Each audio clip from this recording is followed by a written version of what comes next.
Alrighty, hello, I am Mantastic and Fantastic, but today I am going to be playing on my Fantastic account as I still haven't figured out how to get the iPad to record.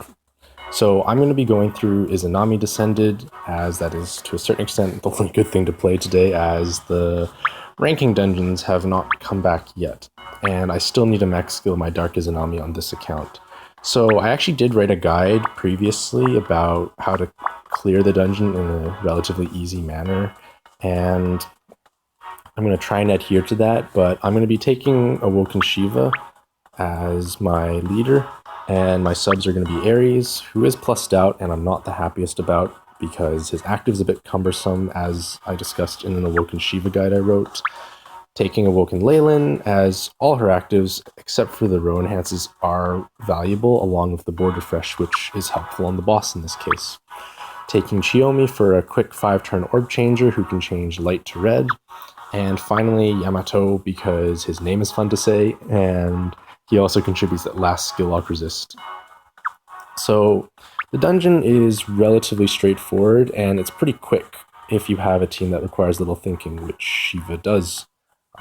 I find Shiva makes me a little bit lazier when it comes to comboing because he's quite easy. So on the first floor, I'm going to get preemptively attacked, like dark attacked, and I should watch my board to make sure.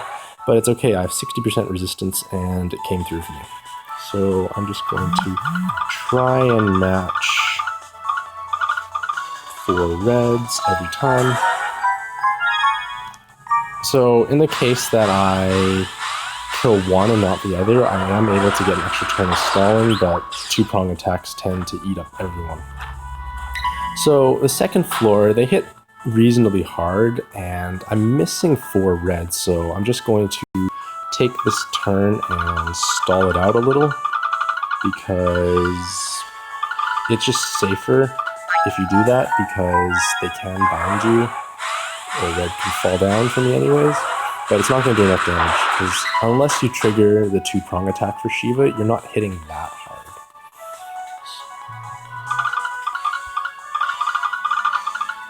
I'm probably overkilling it in terms of red orb matched, but I guess I get a brand new board for here. So the next floor I'm going into, there will be a preemptive dark attack, and the board's going to go black unless I get that 60% resist to come through again. 60% is 100% in this case, and I've been rolling pretty high for that lately.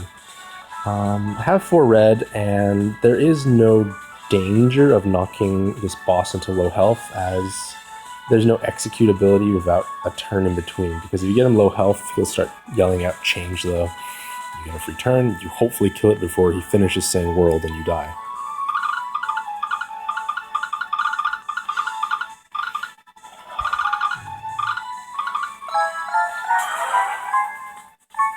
And most things in this dungeon don't have that high health pool, so usually just a match of red with 2-prong is enough to kill it.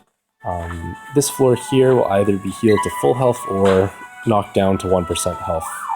So I don't have red, and I do want to heal. I can use Chiyomi here because I have more than enough actives to go through the next floors, and there's a good chance she might even be ready by the boss again. So I'm going to be trying to match red and heal all at the same time.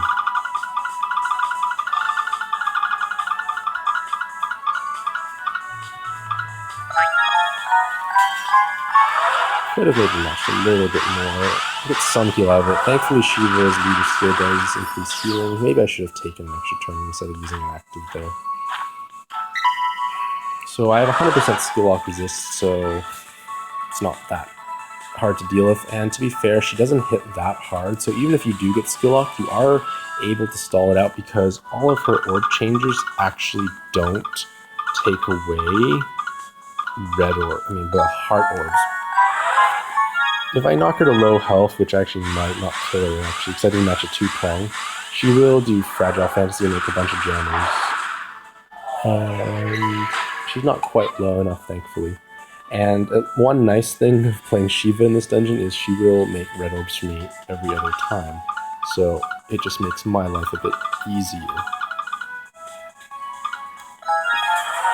So that's more damage, and 6 combos isn't terribly hard to make. It doesn't require too much effort in thinking, at least, considering I only have to focus on one color.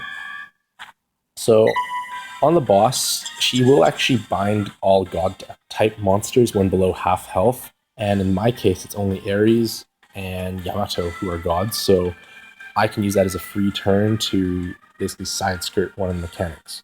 So I'm looking, I don't have that many red. I think I can use Ares and safely break them up. Ish, safely, kind of. That's why I don't like Ares, because he makes too many red orbs. And I need to try and find a way to separate these into combos as well as 2 prongs if possible.